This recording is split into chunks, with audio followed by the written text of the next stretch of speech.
Hola, muy buenas tardes. Les damos la bienvenida a todos y todas quienes nos acompañan hoy. Sabemos que ha sido una mañana con hartas actividades, así es que agradecemos especialmente su presencia, como también agradecemos la presencia de quienes están con nosotros a través del streaming. Esta es la ceremonia en que presentamos la Universidad de Valparaíso y la Dirección de Igualdad y Diversidad, el Manual de Comunicación Inclusiva y No Sexista en la UV. Saludamos a las autoridades que nos acompañan, el rector de la Universidad de Valparaíso, Osvaldo Corrales Jorquera, la directora de Igualdad y Diversidad, Karin Berlien Arauz, los decanos que nos acompañan hoy, el decano de la Facultad de Ciencias Sociales, Gonzalo Lira Mendiguren, y de la Facultad de Humanidades y Educación, Pablo Aravena Núñez, la vicedecana de la Facultad de Humanidades y Educación, Ángela Vallejos Campbell, el director de Extensión y Comunicaciones, Osvaldo Bizamacalcia, y como dije antes, a todos y todas quienes nos acompañan a través del streaming y acá en la sala Rubén Darío. También saludamos especialmente a Viviana Ávila, quien en esta ocasión va a dictarnos una charla magistral sobre la importancia y los fundamentos del lenguaje inclusivo. Este es el día en que la Dirección de Igualdad y Diversidad hace entrega a la comunidad del Manual de Comunicación Inclusiva y No Sexista en la UV, una actividad que se enmarca en las conmemoraciones del Día Internacional de la Mujer 2024. Es importante destacar que el lenguaje crea realidad. Es a partir de las palabras que pronunciamos, con las que nos nombramos mutuamente, que logramos tener identidad. La utilización del lenguaje no sexista o incluyente es una postura política, una elección que puede ser ejercida, pero no puede ser impuesta. Por lo tanto, sin pretender que este manual sea recepcionado por la comunidad universitaria como una imposición, esperamos que sea una invitación a reflexionar respecto de nuestras pautas de conducta, los discursos, los usos lingüísticos, dada la importancia que requiere la manera en que nos comunicamos, ya que el derecho a la identidad es un derecho humano. Para presentar esta actividad y para darnos un saludo, dejamos en el escenario a la directora de Igualdad y Diversidad, Karin Berlien.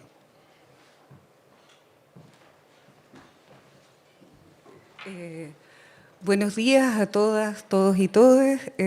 Como bien señalara Lorena, este es un trabajo que hemos hecho de manera coordinada con la Dirección de Extensión y Comunicaciones.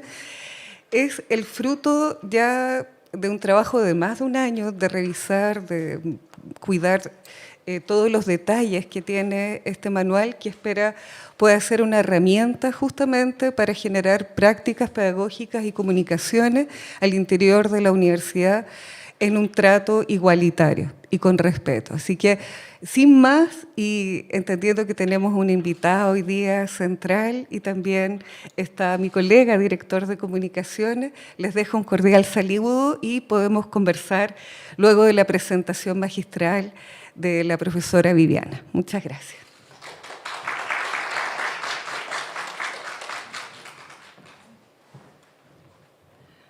Tal como dijo Karin, invitamos ahora a nuestro director de Extensión y Comunicaciones, quien nos va a explicar la relevancia de este manual.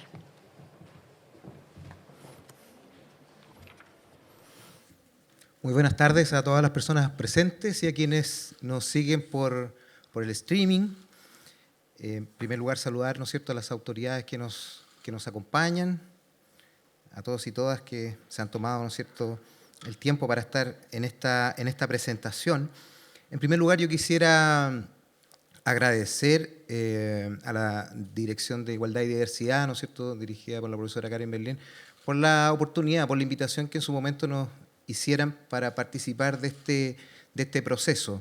Desde que fue unidad y actualmente dirección hemos podido participar en distintos procesos, distintas campañas de concientización, ¿no es cierto?, distintos documentos que han emanado, y este me parece especialmente relevante, así que yo aprovecho de agradecer a la dirección.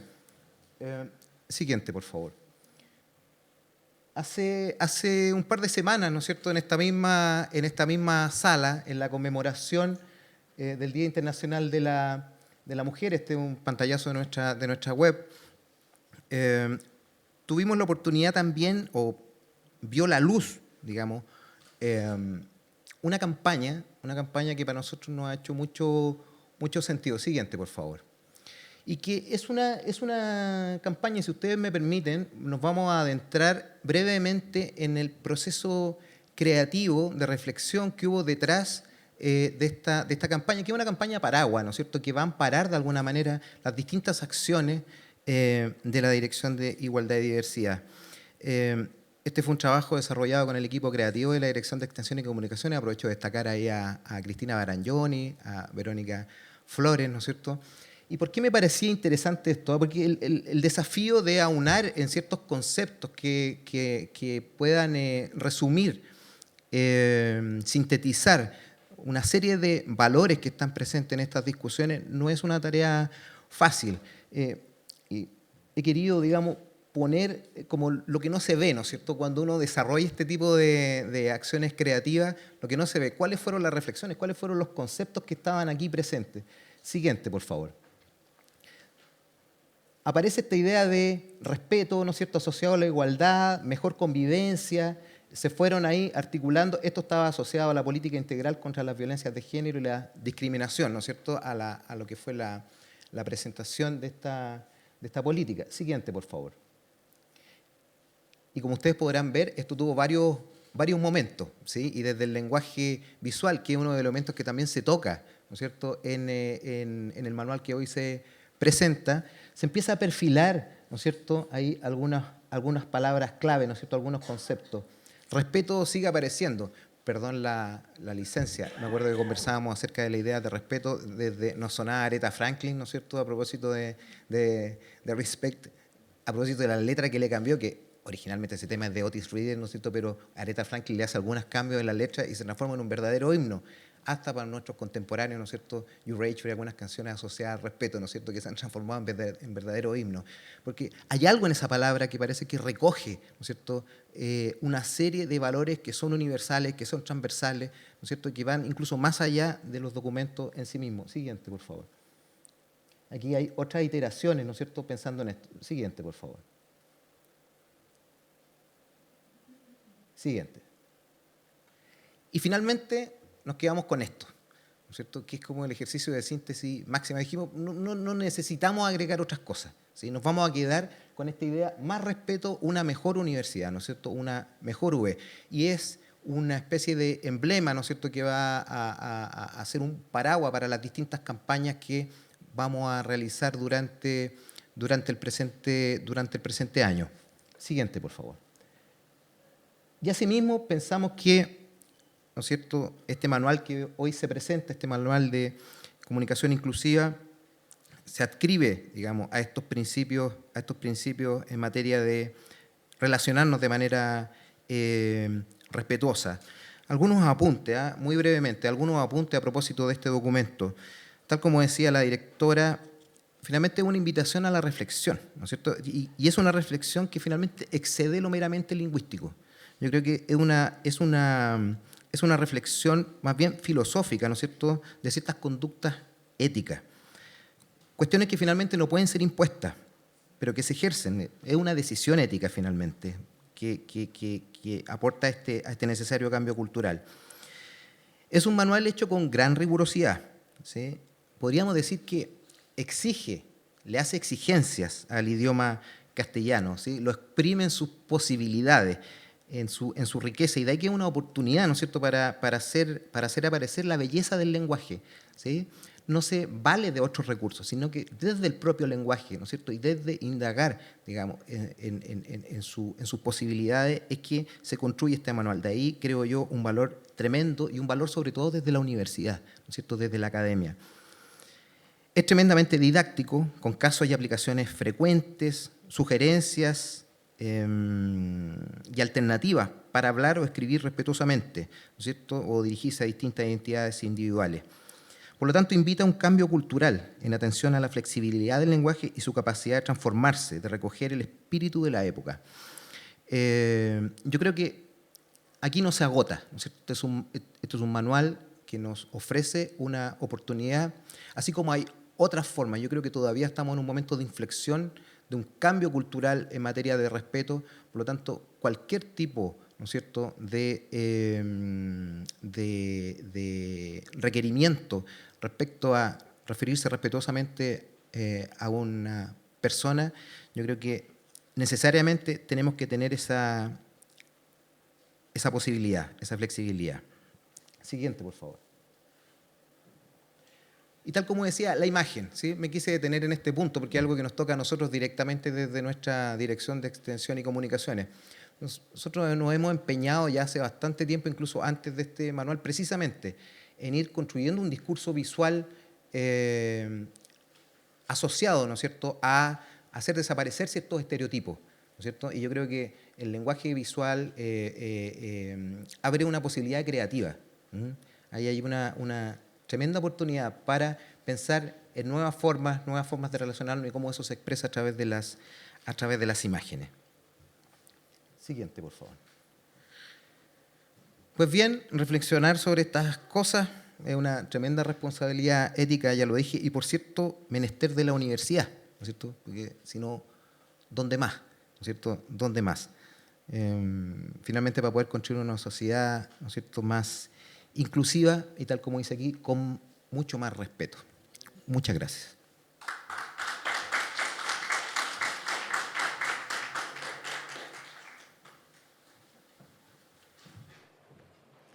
Agradecemos las palabras de Osvaldo Bizama, el director de Extensión y Comunicaciones, y vamos a invitar acá al escenario a Viviana Ávila, quien es escritora, magíster en Lingüística, con mención en Lengua Española, quien nos va a dictar una charla respecto de la importancia y los fundamentos del lenguaje inclusivo. Viviana.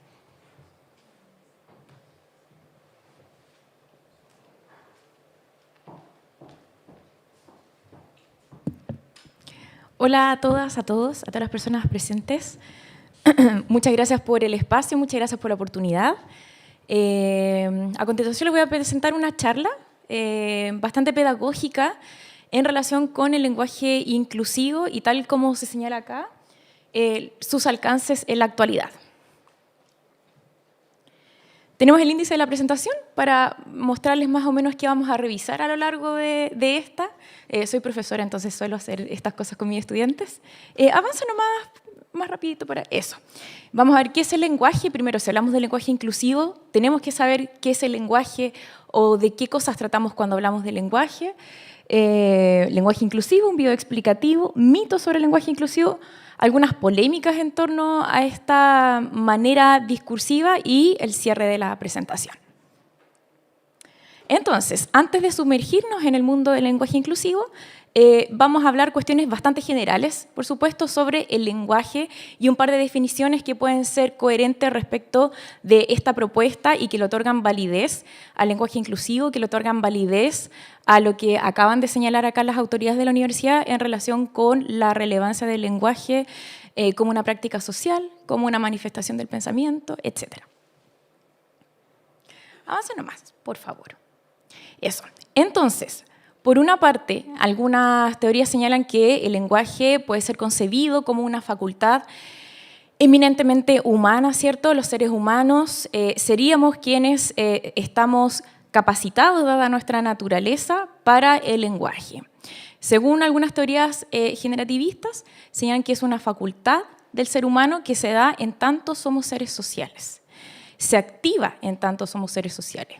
Dado que está estudiado que cuando las personas han estado aisladas de la sociedad, por ejemplo, no han tenido oportunidad de desarrollarse comunicativamente con otras personas, no desarrollan el lenguaje de la manera en cómo las personas que sí hemos estado insertas en sociedad lo hemos hecho, ¿ya? Entonces, se dice que hay un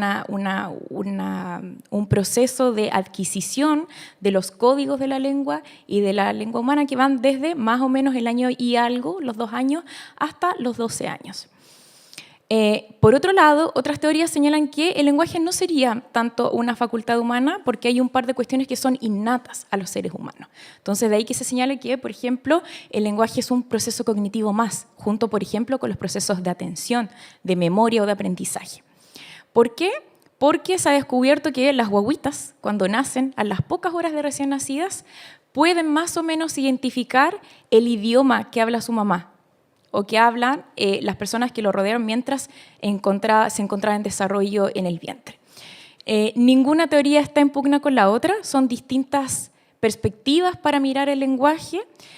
y todas tienen en común que evidentemente consideran que el lenguaje es una cuestión humana, esencial en los seres humanos, esencial para nuestro desarrollo, esencial para la comunicación y para la supervivencia en la vida social.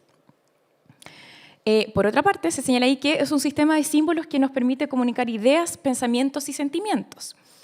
Permite la capacidad de representación y abstracción y es una herramienta para abordar la experiencia humana. En tanto somos seres humanos que habitamos un planeta, que tenemos una experiencia en este mundo, el lenguaje nos sirve para vehicular nuestro pensamiento, para darle organización a nuestras ideas y para poder también comunicar el conocimiento. Hoy en día el conocimiento se comunica a través del lenguaje esencialmente, a través del lenguaje en el código escrito, en el código oral. No hay otra manera, bajo por lo menos nuestro paradigma positivista, ¿cierto?, de expresarnos, de comunicar, de aprender, si no es a través del lenguaje. De ahí que haya muchas polémicas, de que el lenguaje esté bastante en la palestra durante estos últimos años en relación con lo concerniente al lenguaje inclusivo en particular. Acá les estoy mostrando una cita de la autora española Teresa Moore, que en 2021 publica un libro que se titula Lingüística se escribe con A, y voy a leer la cita para explicar lo que viene a continuación. Se señala ahí que el lenguaje es un mecanismo simbólico que genera y produce poder. No puede sorprendernos que las gramáticas mantengan usos que choquen con la sensibilidad actual o que se muestren más conservadoras que el sentir general de quien las habla. Las lenguas son productos históricos, ¿ya? Por lo tanto, para esta autora, que el español contenga, por ejemplo, ciertos significados asociados para hombres y mujeres en sociedad cuando llevan a cabo el mismo comportamiento, quiere decir que ahí hay una tradición en la historia de la lengua que hoy en día puede ser provocadora o suscitadora de la violencia de género, por ejemplo. Siguiente, por favor. Creo que nos saltamos un poquito. ¿Había otra cita según yo? Si no... no, perdón. Entonces, a partir de esta cita, ¿puede el lenguaje reflejar violencia o sesgo de género? ¿Por qué es tan importante entonces hacer este tipo de manuales? ¿Por qué surgen estos manuales? Porque hoy en día muchas universidades estatales, ¿cierto?, están lanzando estos manuales. ¿Por qué se debe dejar por escrito un documento que permita dar cuenta de estos cambios en la sociedad y en la lengua? Vamos a revisar a continuación unas citas que nos permiten ver este tipo de sesgos, por ejemplo, en torno a las mujeres. San Agustín señalaba que no puede dudarse de que está más en consonancia con el orden de la naturaleza que está dado, ¿cierto? Como que si viniese dado por alguien, por Dios, por ejemplo, que los hombres gobiernen sobre las mujeres antes que las mujeres sobre los hombres. O sea, según la naturaleza, hay un orden que propicia que unos manden por sobre otros. La segunda cita es de el Malleus Maleficarum, que era este libro de las brujas, cuando consideraban a las mujeres que eran brujas, y señala que el pecado que nació de la mujer destruye el alma al despojarla de la gracia y todos los reinos del mundo han sido derribados por mujeres. Nos parecería muy insólito, ¿cierto? Esta cita nos parece muy insólito lo que se produjo hace varios siglos atrás con las mujeres que fueron quemadas y consideradas brujas, ¿no? Pero ¿qué pasa con comentarios actuales, más bien contemporáneos, relacionados con esta última cita, como por ejemplo que los Beatles se desarmaron o murieron por culpa de una mujer, o que los prisioneros también se separaron por culpa de una mujer? ¿No es esta concepción del mundo parecida un poco a esta última cita que estamos revisando acá? Siguiente, por favor. Siguiente diapo. Entonces, expresiones como las niñas pequeñas nos dicen eso, dan a entender que en la infancia se nos enseña que algunos términos lingüísticos son apropiados para un género en particular, ¿cierto? Todas las personas que estamos acá presentes hemos tenido una experiencia humana hasta hoy en día y a través de esta experiencia humana se nos enseñó desde la infancia a que ciertas cosas eran más propicias para nuestro género o para el género que representábamos en sociedad, ¿no? Las niñas nos dicen garabato, los niños de repente pueden decir un poco más porque son niños, no se ve tan feo, las mujeres borrachas se ven más feas que los hombres qué sé yo. Y así un sinfín de patrones, de roles sociales amparados según las creencias sociales, populares, de acuerdo al género. Para Teresa Meana, en una conferencia que llevó a cabo en 2016, cita a un autor que se llama Álvaro García Meseguer, que acuñó el término de salto semántico. El salto semántico ella dice que es como una trampa, porque se hace creer por general algo que no es general. Entonces, ¿por qué comienzo con estos ejemplos? Porque hasta hoy en día, por ejemplo, la Real Academia Española considera que hay un género neutro o un género que incluye a todos los demás, que es el masculino, ¿no? La última versión de la RAE respecto de estos temas, que es del 2014, 10 años atrás, señala que no hace falta el desdoblamiento, es decir vecina, vecino. Si decimos vecino, incluimos a todas las personas. Sin embargo, el genérico masculino es siempre genérico y es desde ahí que surge esta trampa que señala, como le dice Teresa Meana, que se llama salto semántico. Y acá lo que están viendo ustedes son 2 ejemplos de salto semántico. Fíjense en la manera de enunciar al principio, que se cree que se está enunciando el general y al final se hace la diferencia de todas maneras, ¿no? El primer ejemplo dice: todos los habitantes del valle bajaron a buscar el agua. Todos los habitantes, ¿cierto? Masculino, femenino, todos los géneros que estén ahí. Las mujeres y los niños se quedaron en sus casas. ¿Eran todos los habitantes realmente? No eran todos los habitantes, eran los habitantes varones, por ejemplo. En el segundo caso ocurre lo mismo. A los ingleses les encanta el fútbol, ya que hay una fuerte historia allí radicada. Así también les gustan las mujeres. Algunos las prefieren rubias y otros morenas. ¿Se fijan? Entonces, en un intento de hablar de manera general e incluyente, se termina excluyendo a las personas, ¿no? Está también el ejemplo de cuando una profesora le dice a su curso: todos los niños pueden salir a jugar a la pelota, y separa a las niñas, los niños, las niñas, y le dicen: no, pues si son los niños son los que juegan a la pelota. Entonces todos los demás se quedaron sentados. Día después, todos los niños tienen que salir a vacunarse, y las niñas se quedaron sentadas y los niños se pararon. Pero no, pues si todos se tienen que vacunar, dije todos. Entonces, ¿cuándo el todos incluye verdaderamente a todos o a todas las personas, ¿no? Siguiente, por favor. Entonces, el lenguaje inclusivo tiene una necesidad de aparecer. ¿Qué cuestiones viene a completar? ¿Qué cuestiones que están ahí arraigadas en nuestro pensamiento, que están siendo reflejadas a través del lenguaje, viene a suplir esta alternativa de uso lingüístico? Según Miguel Ángel Sarmiento, es un lingüista chileno hoy en día radicado en Suecia, en su tesis doctoral aborda el lenguaje inclusivo. Y él señala lo siguiente, que el lingüista sueco Esaias Tegnér en 1892 dijo que, dado que la naturaleza, el hombre, representa lo fuerte, debe de verse reflejada esa propiedad también en la gramática. Y es por eso que hoy en día se considera que el genérico es el masculino, ¿ya? Viene desde esta concepción en que hay ciertas personas, dada su género, ¿no? Dada su conformación sexual, de que tienen más fuerza que otros, sobre todo hablando en términos más bien binarios, ¿no? De mujeres y hombres. O sea, acá ni siquiera hablar de otras orientaciones de género, otras expresiones de género que se dan en sociedad. Y desde aquí que se cree que el genérico masculino es la norma. Y esta es la norma que muchas personas defienden, quizás no conociendo que proviene desde esta concepción tan antigua como la cita que revisamos anteriormente, en la que se habla sobre que las mujeres son la causa del mal del mundo. Siguiente, por favor. ¿Cuándo es que nace el uso de la E como opción del lenguaje inclusivo? Que bien sabemos que no es la única opción, ¿no?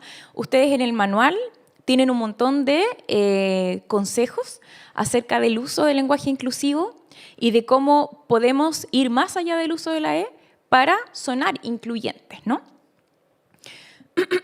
El 11 de noviembre de 1976 propuso que, como las desinencias en O y en A, vecino, vecina, estimado, estimada, amigo, amiga, son, en la mayoría de los casos, las propias del masculino y del femenino, una solución sencilla consiste en asignar la desinencia E al género común, es decir, a la persona. Marcamos la persona con una letra E, independientemente de su género.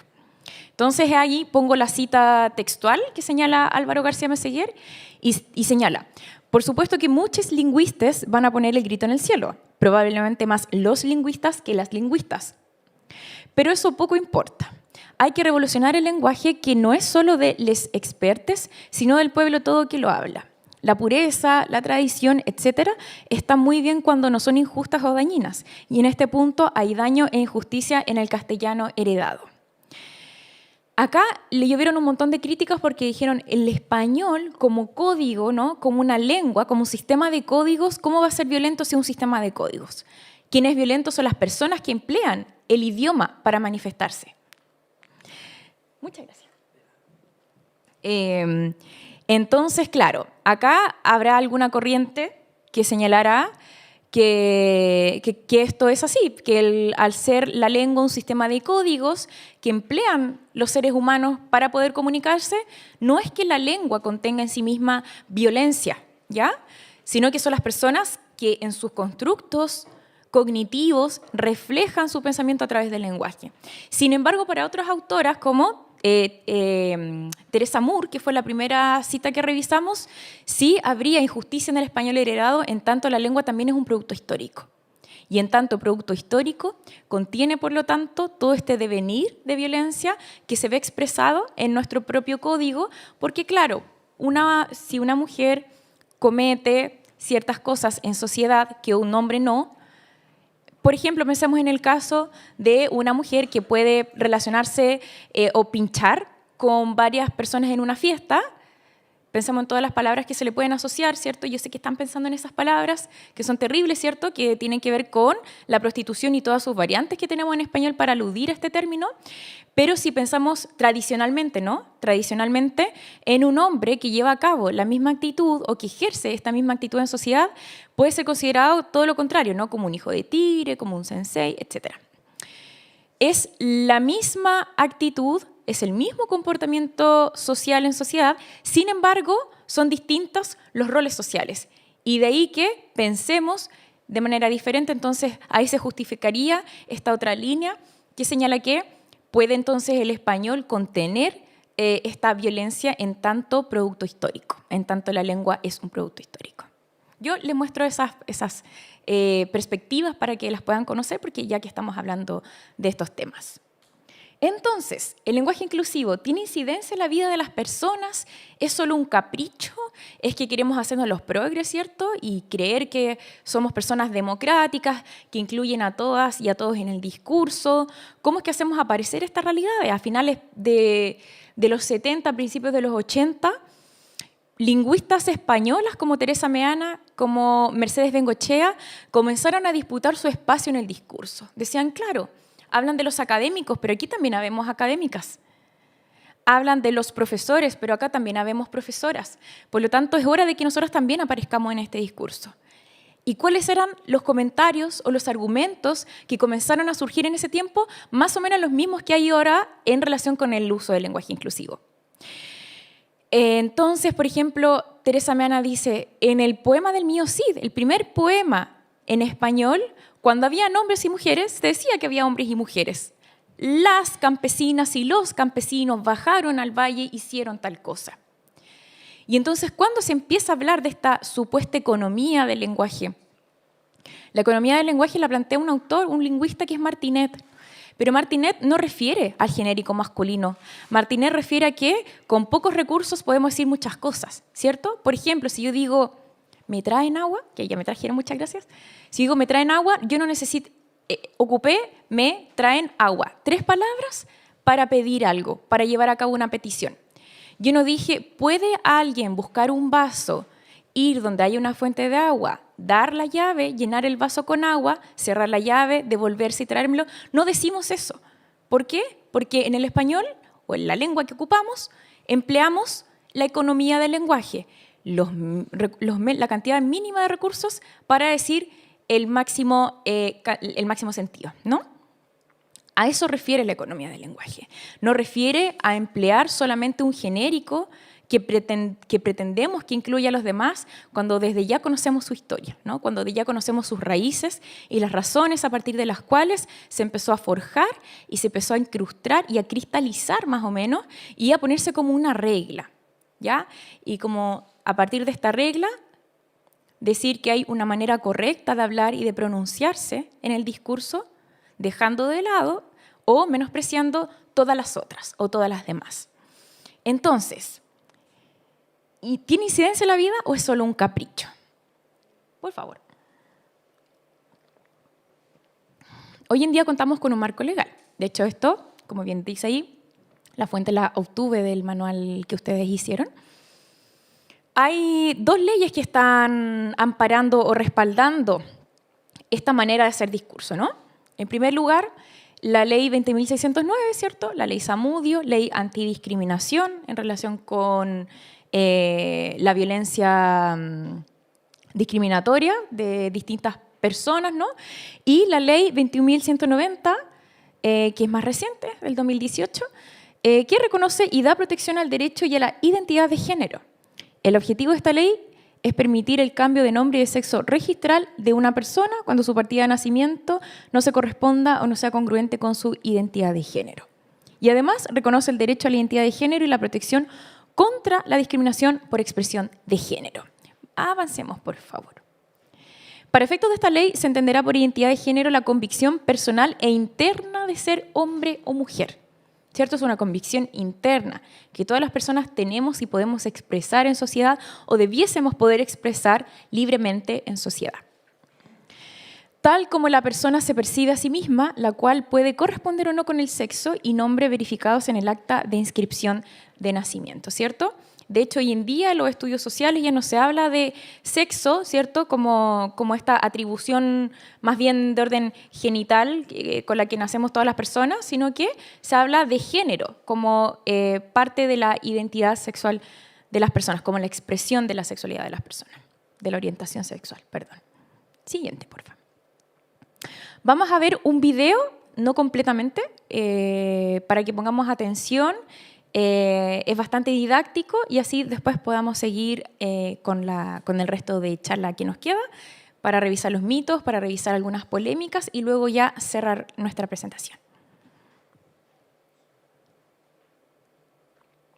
Muchos ejemplos más. Pero, ¿usar lenguaje inclusivo no destruye el idioma? En primer lugar, los idiomas están evolucionando todo el tiempo. El español que usas hoy no es el mismo que usaban tus abuelos o el que usaba Cervantes, y seguramente el del futuro también será diferente. La única diferencia es que comúnmente no nos damos cuenta de los cambios, y esta vez se está buscando que suceda de manera consciente y deliberada. Si es algo forzado y no prospera, solo el tiempo lo dirá. Pero las nuevas generaciones parecen mucho más dispuestas a adoptarlo. En Suecia, por ejemplo, en los años 60, se propuso el pronombre neutro hen, que sería el equivalente al elle del español. Al principio hubo muchísima resistencia y burlas, pero en la actualidad está ganando aceptación y se usa en periódicos e instituciones. En segundo lugar, hay una mala concepción de qué significa usar lenguaje inclusivo. No significa poner la letra E al último de todas las palabras. El uso de la E se propone solo para mencionar a personas de género no binario o para referirse a alguien cuyo género no está determinado por no ser alguien específico, como en el ejemplo, quien sea elegido deberá postularse como candidate. Puede que suene peculiar, pero peculiar no es necesariamente malo. Claro que este uso no está aprobado por la Real Academia Española aún.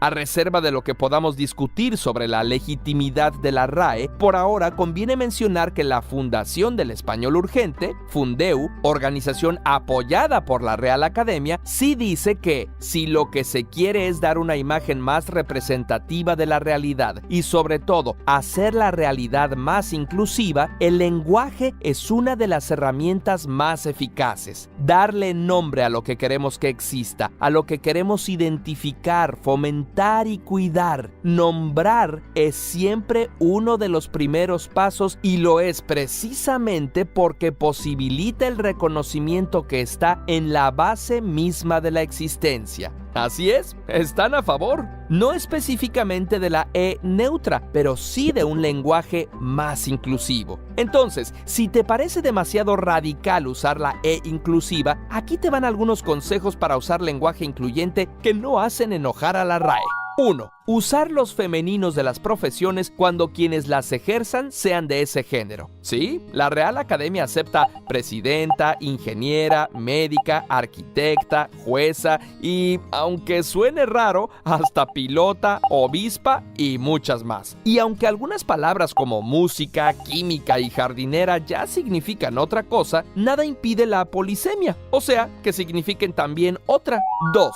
Eviten lo posible el masculino genérico. Para eso puedes usar el desdoblamiento. Desdoblar, por ejemplo, el genérico niños en niñas y niños, amigos en amigos y amigas. A veces puede ser pesado desdoblar todos los plurales, así que Fundeu recomienda algo radical pero gramaticalmente correcto. Cuando el grupo incluya claramente más mujeres que hombres, usemos el femenino. Por ejemplo, si en una clase hay más chicas que chicos, se vale decir las alumnas. Será cosa de acostumbrarnos. También se pueden usar sustantivos neutros. Si mi grupo de amistades incluye personas de más de un género, puede ser más económico decir mis colegas o mis camaradas. Además, se puede sustituir los artículos los y el por quien o cualquiera. En vez de decir los que quieran inscribirse en el equipo hagan una fila, se puede decir quienes quieran inscribirse en el equipo hagan una fila. En vez de el que esté interesado levante la mano, cualquiera que tenga interés que levante la mano. O usar la palabra personas. En vez de los sordos, decir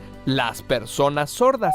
3. Sustituir los colectivos masculinos. Por ejemplo, usando colectivos neutros. En vez de los ciudadanos, la ciudadanía. En vez de el hombre, el ser humano. También se puede omitir el sujeto. En vez de los niños menores de 10 años entran gratis, simplemente menores de 10 años entran gratis. O incluso cambiar el enunciado de la tercera persona a la segunda. En lugar de los interesados pueden enviar su solicitud, decir puedes enviar tu solicitud. Y claro, cuando hablemos con alguien que nos pida que nos refiramos a él, ella o ella con determinado pronombre y género, lo más cortés y empático será hacerlo como nos lo pida. Usar determinado lenguaje no solo es cuestión de corrección, sino también de entendernos y comunicarnos, y conlleva una postura ética y política. La decisión queda a tu criterio. Al final, la lengua la hacemos quienes la hablamos. Curiosamente.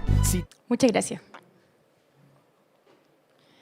Entonces, mostré este video porque me parece muy educativo, muy pedagógico, ¿cierto?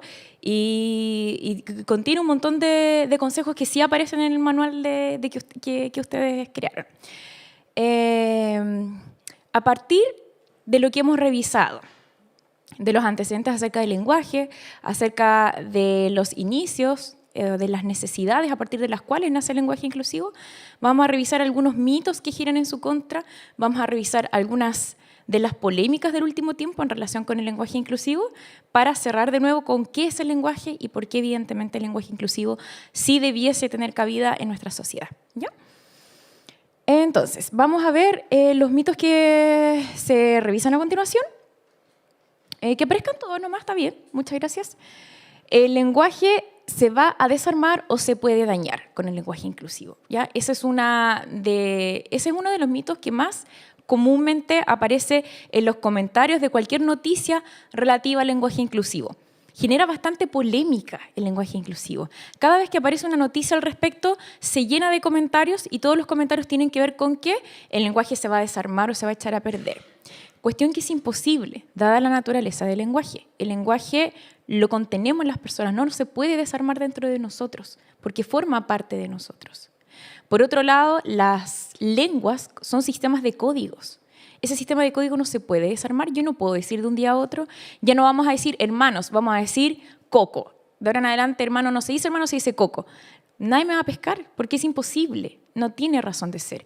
A la vez, las lenguas tienen que ir cambiando a lo largo del tiempo, para ir dando espacio para hablar y para reflejar las realidades que también van cambiando a lo largo del tiempo.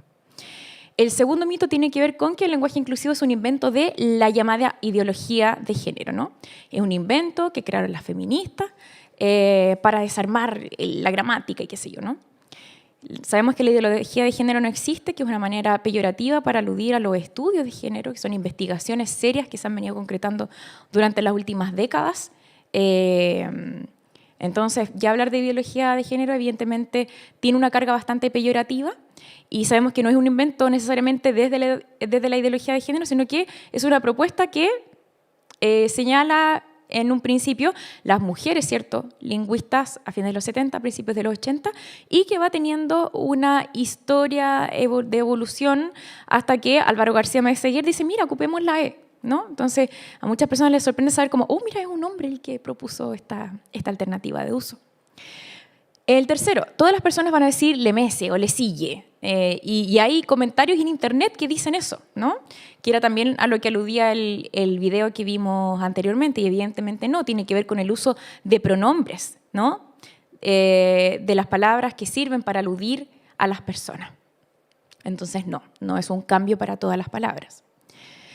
El español es suficiente y hay un genérico masculino según la RAE. Sabemos que el genérico masculino, sabemos ya de dónde proviene, ¿cierto? De aquella concepción en la que se cree, de una manera bastante bicategorial, que un género o un sexo tiene más poder por sobre el otro en la naturaleza y por lo tanto que eso se tiene que ver reflejado también en la lengua. Y por último, que todes es una palabra inventada, ¿cierto? Más que inventada sería una desinencia, ¿no? Como un cambio en una vocal. De todas maneras,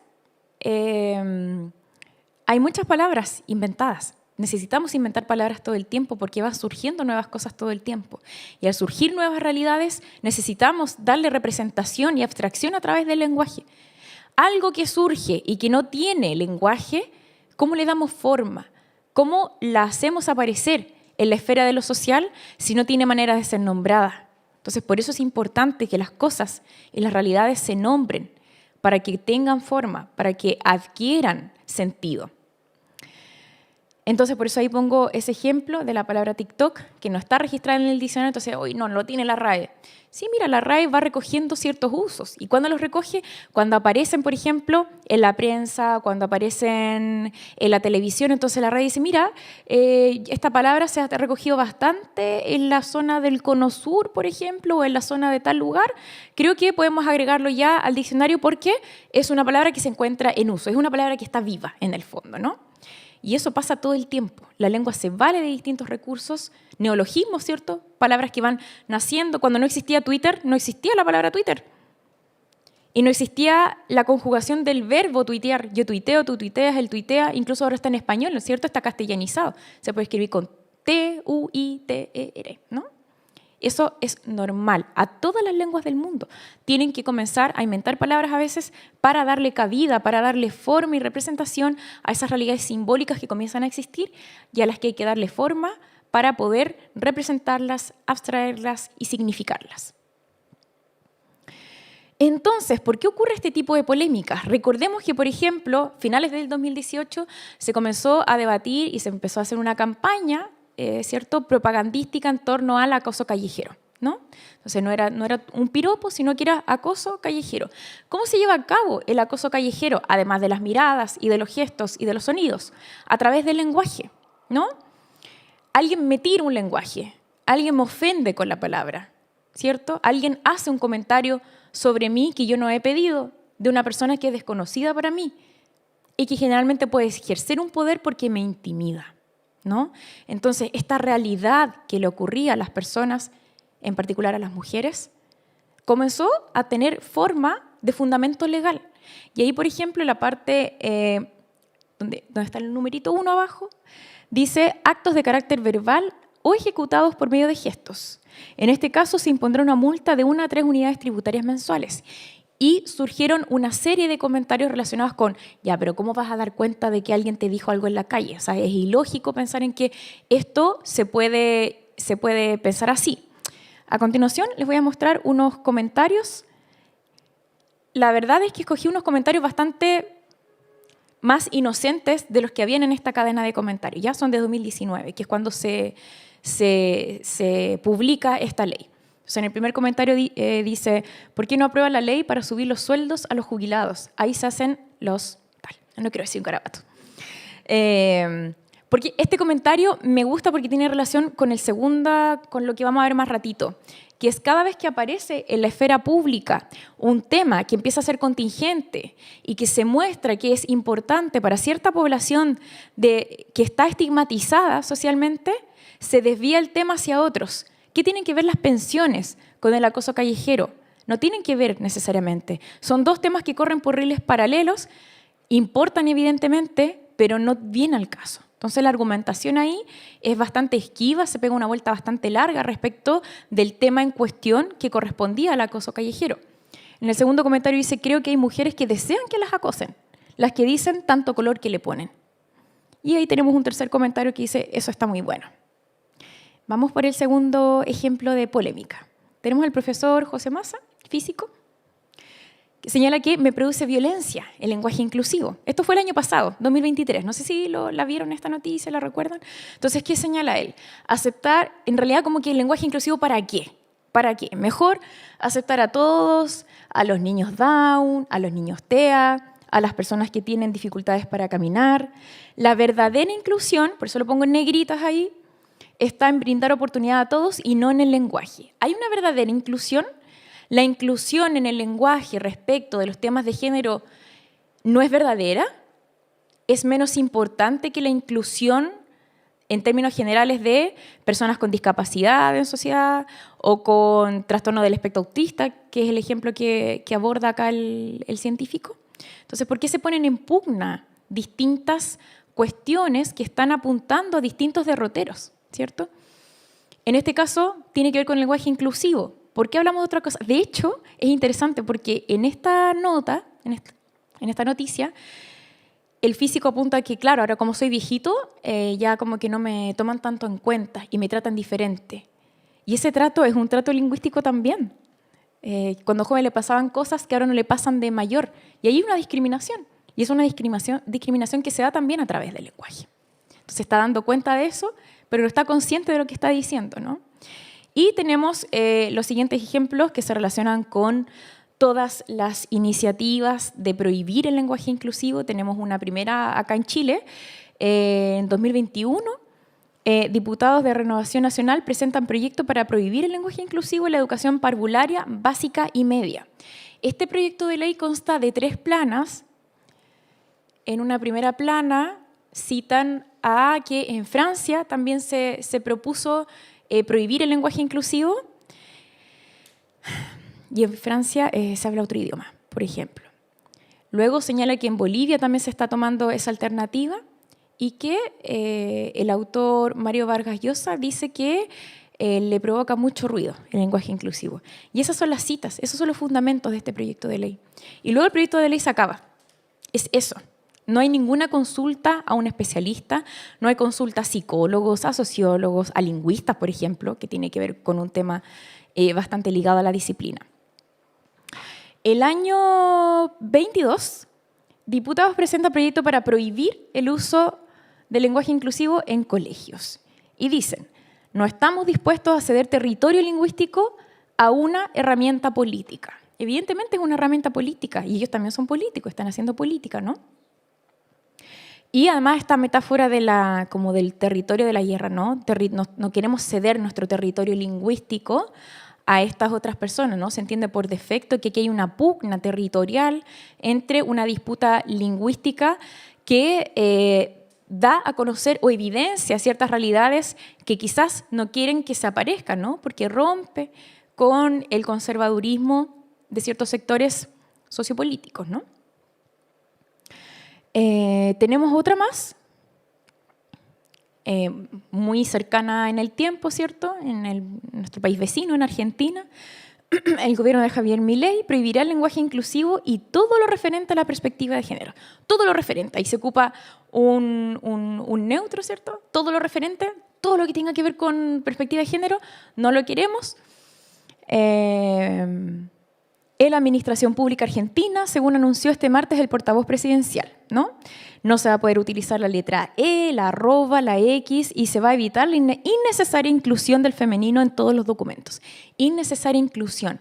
Le estamos atribuyendo un adjetivo, es innecesaria la inclusión del femenino, porque se están apegando a esta norma vigente de la RAE en relación con el genérico masculino. Siguiente, por favor. Entonces, para ir cerrando ya esta presentación, vamos a volver a señalar que el lenguaje como manifestación del espíritu humano, de la palabra humana, del pensamiento humano, es precisamente eso, ¿ya? Entonces, el lenguaje refleja realidades sociales. Todo lo que tenemos nosotros almacenado en nuestras memorias, ¿cierto?, se ve manifestado a través del lenguaje. Cuando nos pasa algo y no sabemos qué nos pasa, cuando lo logramos comunicar a través del lenguaje, le podemos dar forma y estructura. Eso es lo que hacen los psicólogos, ¿no? Cuéntame qué te pasó. Escribe lo que te pasa cuando tienes esa pesadilla. Escribe qué te pasa cuando te sientes de esa manera. Le damos forma a la realidad, por lo tanto la refleja, ¿ya? En el ejemplo que les puse en el caso anterior, relativo a hombres y mujeres y más a disidencias sexuales, también pasa lo mismo. Hay un imaginario que está ahí en sociedad y lo querramos o no, lo hemos aprendido, porque conformamos parte de una misma cultura. Por lo tanto, los mismos saberes están circulando. Podemos encontrar que hay cosas que están bien y otras que están mal, pero las sabemos igual. ¿Cómo las reflejamos? A través del lenguaje. Hace aparecer realidades, ¿cierto? Si yo tengo en la sala a una estudiante trans y quiere que yo ocupe el pronombre ella, yo tengo que ocupar ese pronombre. Nosotros cuando nos dicen mal el nombre, como que nos enojamos un poco, ¿no? A veces a mí me dicen Vivian, y yo así, me llamo Viviana. Y uno tiene eso. Imagínense no tener una identidad heteronormada y que te llamen o te obliguen a usar un pronombre con el que tú no te sientes identificado. Surge esta alternativa, te sientes identificado, te sientes cómodo, te sientes existente en el discurso, por lo tanto existente en la realidad. Existo entre todas y todos mis compañeros de curso, porque tengo este pronombre que me da vida y me hace aparecer acá en la realidad. Conforma, estructura y comunica el pensamiento, permite comunicar el saber científico, ¿cierto? Yo siempre también le digo a mis estudiantes, ¿cómo es que nos estamos comunicando ahora si no es a través del lenguaje? De lo que yo estoy diciendo, de lo que ustedes están interpretando de lo que yo digo, de los gestos que hago, de cómo nos miramos cuando conversamos, por ejemplo. Todo eso es lenguaje. Propicia y conduce la comunicación entre los seres humanos y, por lo tanto, si esa comunicación puede tener un carácter más general e inclusivo, podemos tomar las mismas herramientas, tal como señalaba usted antes, las mismas herramientas que tenemos en la lengua española para hacer aparecer las identidades de género que históricamente han sido relegadas, han sido violentadas y por lo tanto discriminadas a lo largo de los años. Entonces, para ir terminando, quedan 2 diapos. El lenguaje es de toda persona que lo emplea, ¿ya? El lenguaje es nuestro, está ahí para hacer aparecer estas realidades. Podemos política y conscientemente tomar todas las herramientas, todos los conocimientos que tenemos para hacer aparecer todas las identidades que tenemos en un salón de clases. Nosotros que somos personas que educamos a otras, es importante que lo tengamos en cuenta cuando nos comunicamos con nuestro estudiantado. Y por último, nombrar es mantener con vida. Muchas gracias por su atención.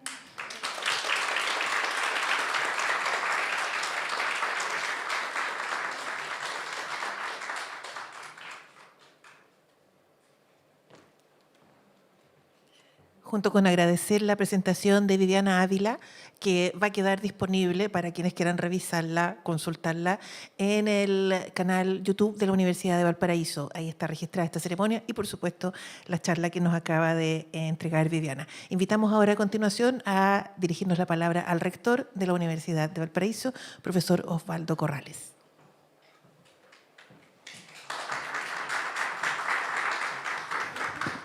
Hola, muchas gracias, muy buenas tardes a todas y todos quienes nos acompañan aquí presencialmente y a quienes están siguiendo esta ceremonia a través del streaming.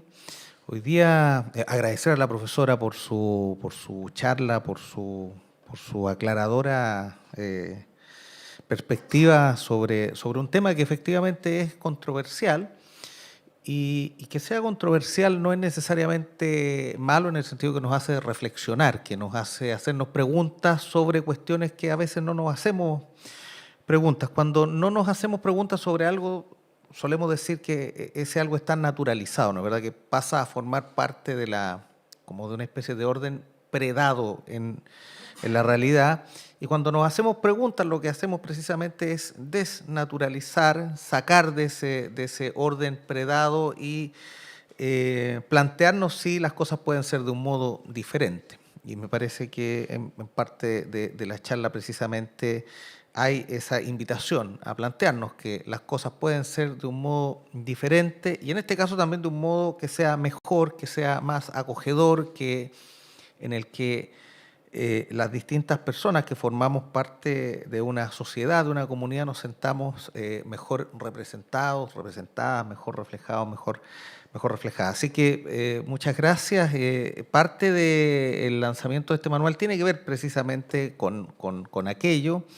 Como ha sido dicho, es una guía, es una referencia, no pretende ser una imposición, es una guía y una referencia que también contiene ese mismo espíritu que estaba en la charla que acabamos de escuchar, que también es una invitación a la reflexión, es una invitación a pensar las cosas de un modo diferente.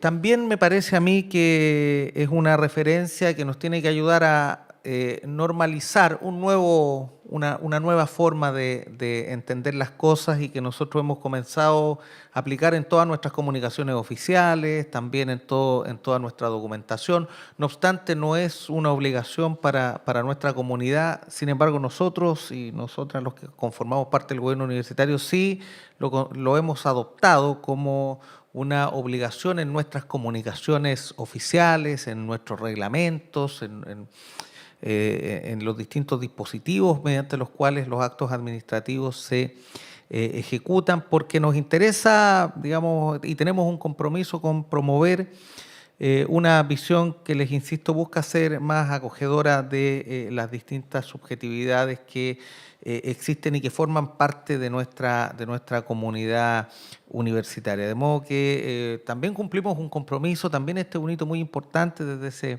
punto de vista. Es algo en lo que venimos discutiendo, conversando y trabajando hace tiempo. Lo habíamos hecho también de un modo más intuitivo hasta ahora,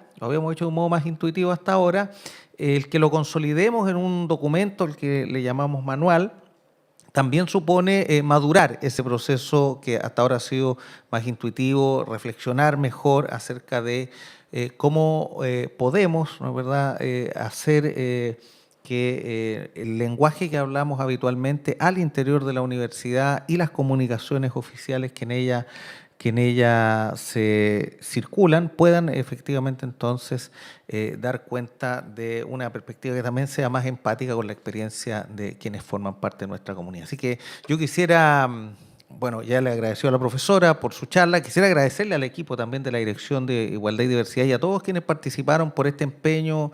Yo tuve la oportunidad de verlo, de revisarlo, también de participar modestamente en lo que fue su elaboración, o más marginalmente en lo que fue su elaboración, pero quisiera sobre todo agradecer a la persona de la directora de nuestra Unidad de Igualdad y Diversidad, el trabajo de todas, y de nuestro director de Extensión y Comunicación, el trabajo de todas y todos quienes han participado en la elaboración de este manual, que esperamos que de a poquito vaya siendo de uso común, que nos ayude a hacer esa pedagogía para que tengamos entonces una sociedad que sea menos discriminadora, con menos prácticas de marginación y cada vez más inclusiva. Así que nada, esperamos que todos lo revisen, que todos y todas revisen este manual y que puedan ayudarnos también a difundirlo entre el resto de la comunidad. Muchísimas gracias.